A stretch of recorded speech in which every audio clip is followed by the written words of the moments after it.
Thanks, Jim. Appreciate it.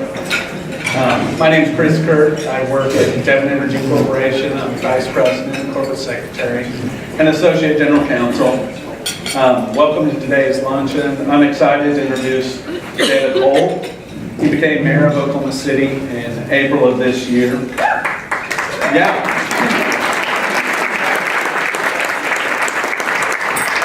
Mayor Holt seems to be the type of person who makes very efficient use of time. He's 39 years old and he already has an impressive list of accomplishments. For Mayor Holt, it all started in Oklahoma City. He was born and raised in Oklahoma City, graduated from Putnam City North High School, and he's a member of the Osage Nation. He then went to Washington, D.C., graduated from George Washington University, and went on to serve the U.S. Speaker of the House of Representatives, and also worked in the White House during the George W. Bush administration. In 2004, he returned to Oklahoma City to live and work full-time, and went to work in Mayor Cornett's staff as Chief of Staff. And he was instrumental in helping spearhead the efforts to bring the Oklahoma City Thunder to Oklahoma City. And he went on to write a book about that experience, about the experience of Oklahoma City gaining a big league sports franchise. In 2010, he ran for state senate, succeeded, and quickly was elevated to the position of majority whip of the state senate Republican caucus. He ran for mayor on a campaign theme of unity and successfully won in that election in February. And so far, he's really continued those efforts to bring our community together, to bring us together as one here in the city. On Monday, of course, we had our first observation of the Indigenous Peoples Day in Oklahoma City. So thank the mayor for that. He's currently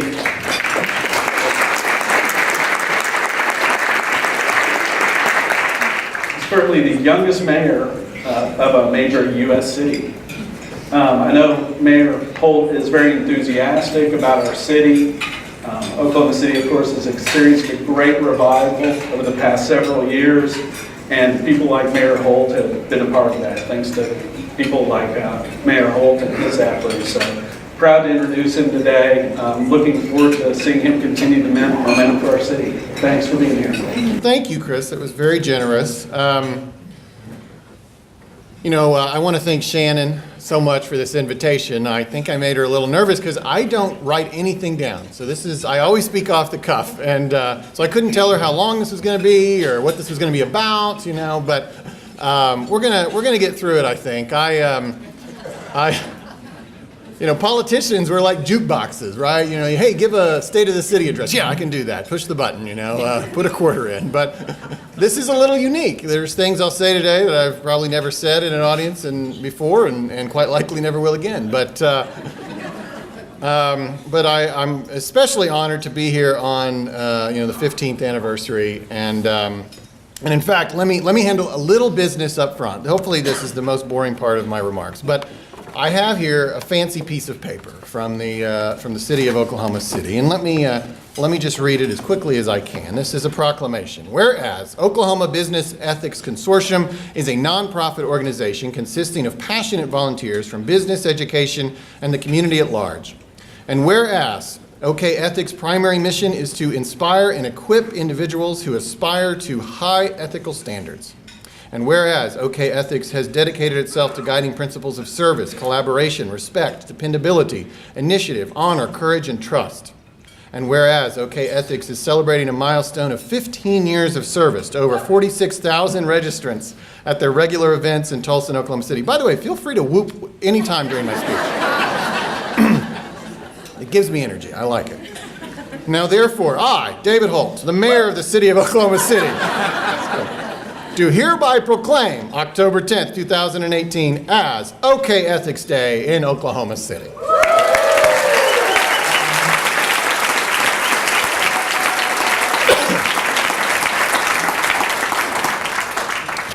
Of less consequence is my 6-month anniversary of mayor, which is actually today. And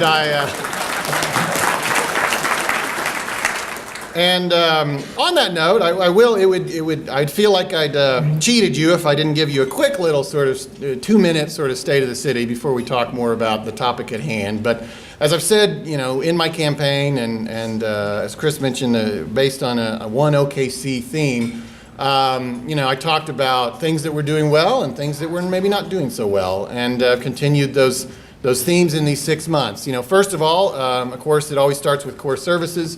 A year ago, our voters approved, and I find that civic knowledge of what I'm about to say is very low, so please listen carefully and tell your friends. A year ago, we passed a major, unprecedented investment in street repairs, which is always a perennial complaint in Oklahoma City.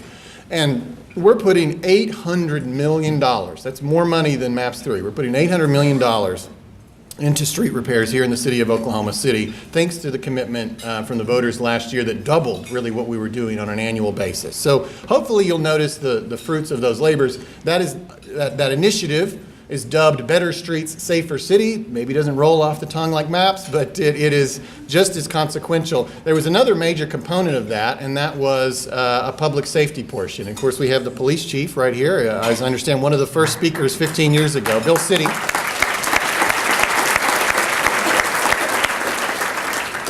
The voters last September also endorsed funding for 120 plus new police officers, and those additions will come in the years ahead, and that's another great thing for our city. I find that the fun stuff, these maps, thunder, all these things, are somewhat inconsequential if people don't feel safe, if people don't feel like their trash is getting picked up, that their streets are satisfactory, and all those core services always need to be our highest priority, and I think they really are right now.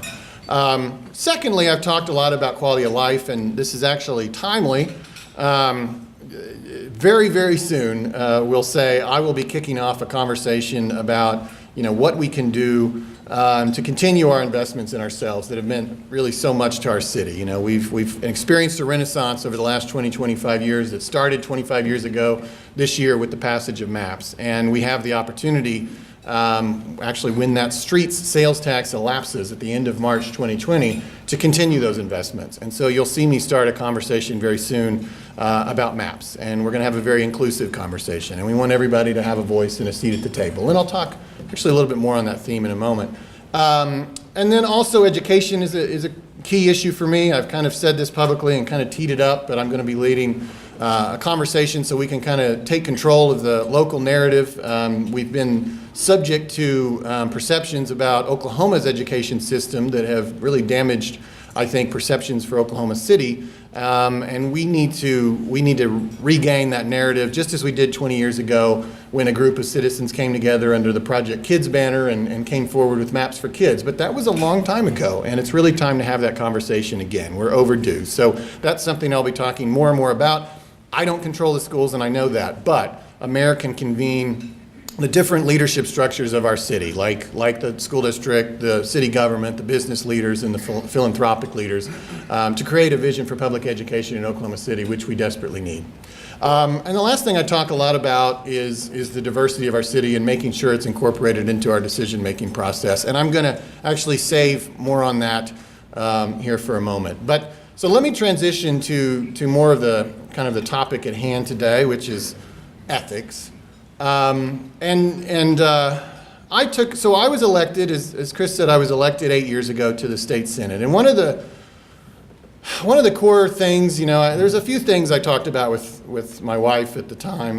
One was that we'd be grateful for this and satisfied with this, which I think was really important because I see people, and this is true of all careers, who never happy, right? They never really reach whatever this crazy goal it was, and for a politician, I guess it's like president, right? Your whole life, from student council on, everybody's like, you're going to be president someday, right? And well, there's not many people who get to be the president, so, and by the way, you accidentally calling me governor, that is no promotion right now, as far as I'm concerned.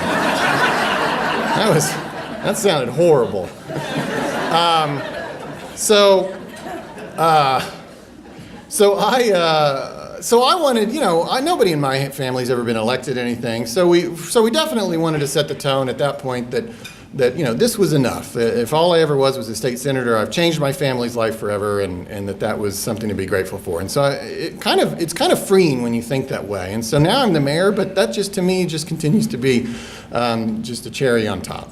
Another thing we talked about was doing something with the job. I was just talking here with Thomas about a lot of people get into office and find themselves so terrified of making waves that because they think there's going to be consequences for their reelection, and sometimes they're right. But I just wanted to stop worrying about that and do something, with the power that I'd been given. And I hope I've done that. And I hope I continue to do that. And I actually find if you really make that your identity and you really embrace that people accept that, and they actually kind of stop being mad at every little thing and every little wave that you make. They just become sort of part of your identity, and they sort of begin to believe that you're authentic and you're really trying to do something. And it seems like I get a lot of people, I'll see it on Facebook and elsewhere, like, well, I don't agree with him on everything, but, he seems like he's trying really hard, and he,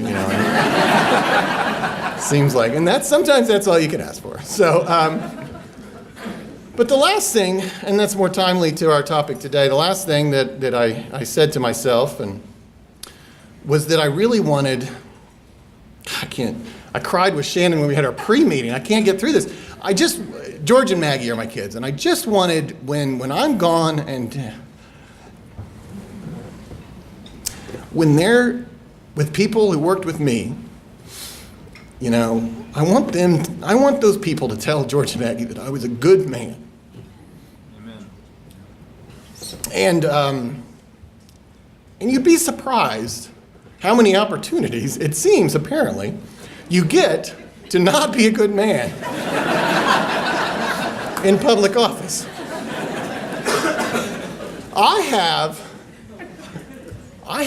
This is funny and sad at the same time. It's kind of all you can do is laugh. I have 4 senators off the top of my head that I served with who left in some level of disgrace, and 2 are still in prison. And yeah, I know, it's kind of all you would do. Should I laugh? Should I cry? I don't know how to react to that. Chris mentioned that I started my career for the Speaker of the House. Well, I don't normally, his name's not in my bio because that was Dennis Hastert, who ended up going to prison for banking violations related to completely sordid history that actually happened in the 70s, long before I worked for him, and that nobody knew. And, I've had so many of those experiences with colleagues, friends, mentors going to prison and having, their whole lives disgraced that, I've almost wished like Hallmark would make a card for it. Sorry to hear about your indictment.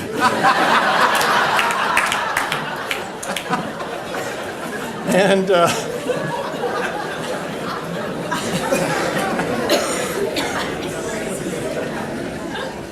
so, I'll just quickly tell a Syrian experience about 6 years ago that I'll leave out all the names and specifics, and hopefully that sanitizes it appropriately enough. But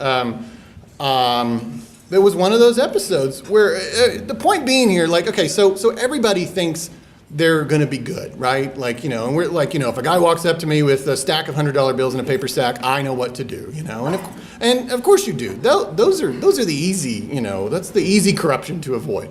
But there's this other corruption that's far more insidious. There's actually times when everybody is trying to get you to do the wrong thing. And so very often, this is probably one of the 2 sort of lessons I'll share that I've learned in life, is that doing the right thing is often not easy at all.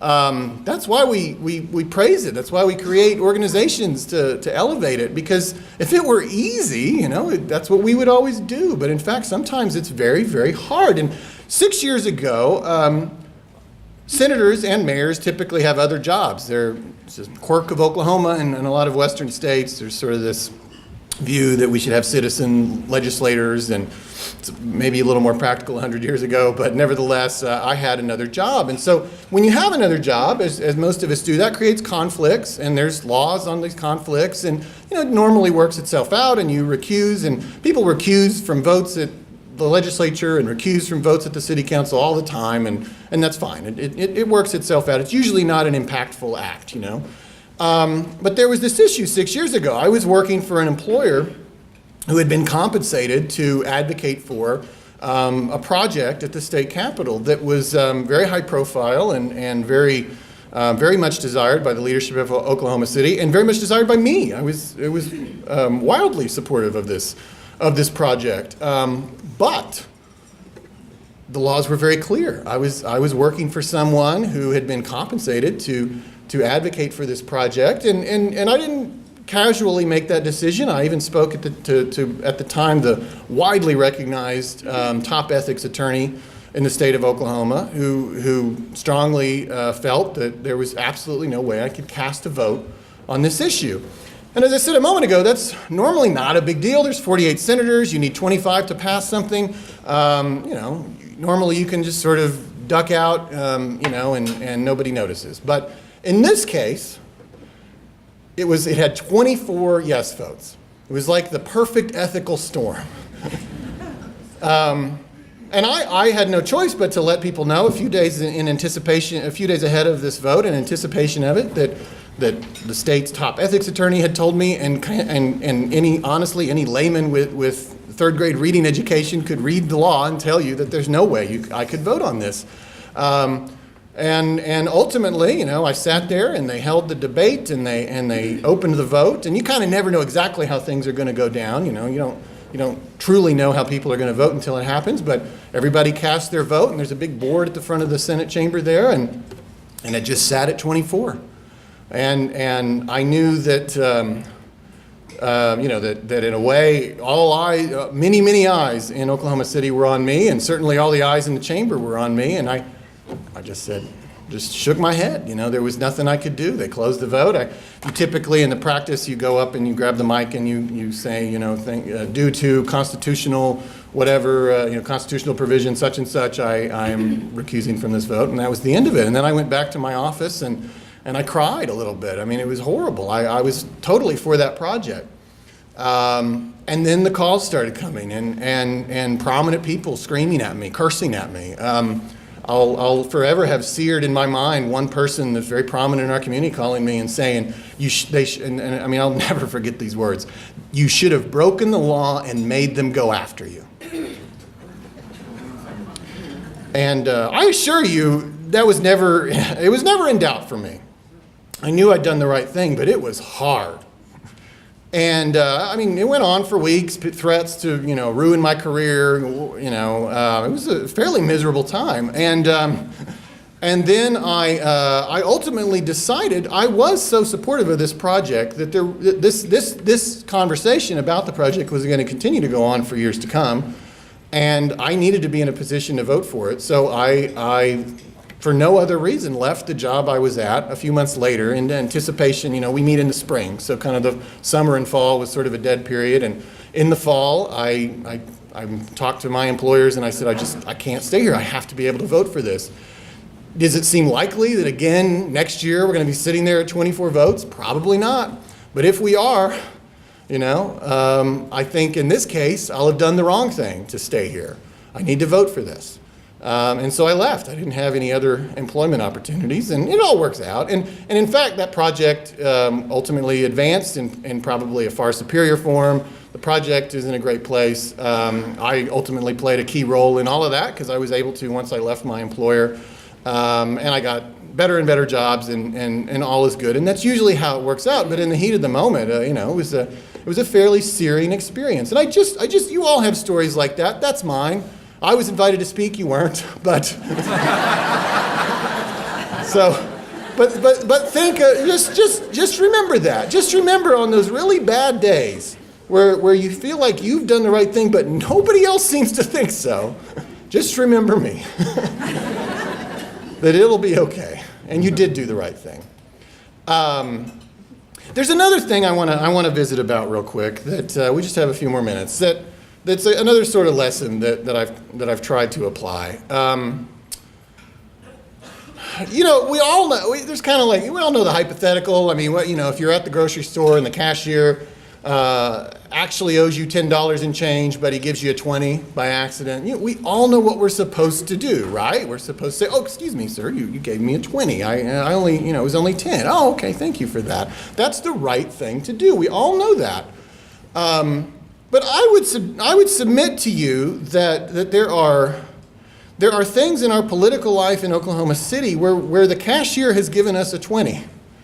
And so what I'm saying is that sometimes the right thing to do requires you to be proactive, and not just sort of respond or do the right thing as it comes to you. You might have to fix problems that others executed in the past. Yeah, sorry, you're clapping and I can't even finish the sentence. But let me to make this more clear. Let me share 3 numbers with you. 36 mayors in the history of our city. 35 previous to me came from Northwest Oklahoma City. And I worked really hard to make sure it was 36.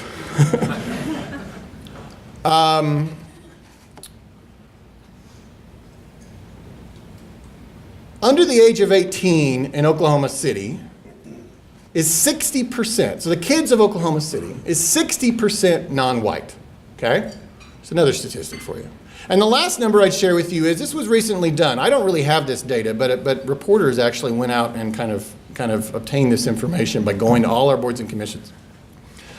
90% of our boards and commissions, these are volunteer positions appointed largely by the mayor, 90% of our boards and commissions are white.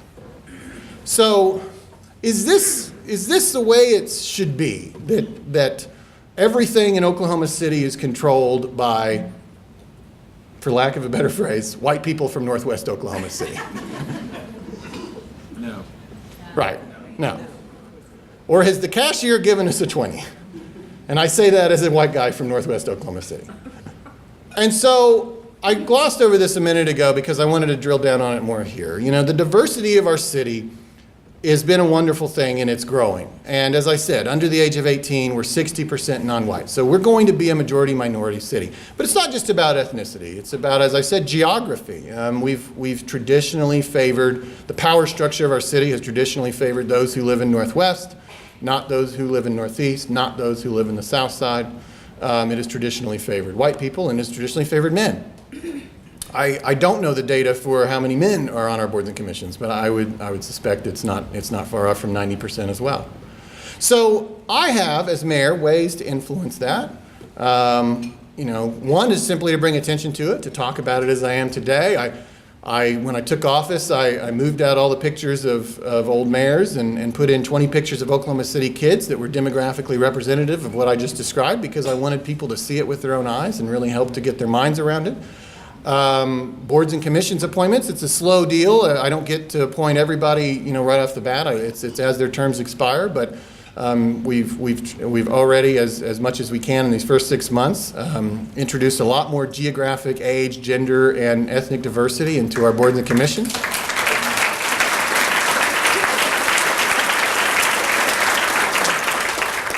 And I just say all that because I think that's an ethical issue. I think that's a moral issue. I think if you've been blessed by things that actually in the past were truly evil, and when you think about the racism in our community, the inability for people of color to get loans, to live where they wanted to live, to get the educational attainment that other people got, I think it's really important that we pay the cashier back. And so that's when you see what I'm doing in the months and years ahead in terms of diversity and building a bigger table for all of our decision making, that's where it comes from.